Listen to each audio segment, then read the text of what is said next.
If we think about unclean, we think about someone who smells bad. It's like them kids in school who smell like onions because they forgot to take showers. We might think about a homeless person who they're just dirty, right? Something like that. That's how we think about when we think about unclean. But this is so much worse. Think about COVID. Y'all remember going grocery shopping in COVID and you'd cough? You might sneeze and people would look at you like you tried to murder them. It was worse than that. Because per the law, because she had this issue, she couldn't touch anybody. So if she opened the door with the doorknob and you came behind her and did the same thing, she's in trouble. You're in trouble.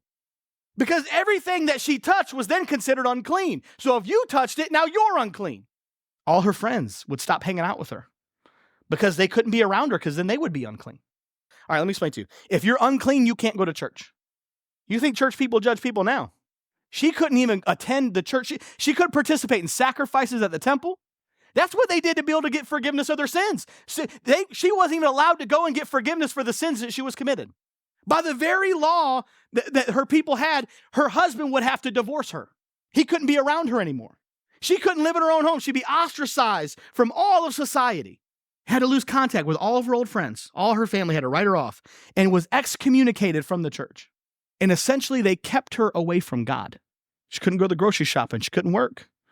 In fact, they would force people with issues like hers to live on the outskirts of town.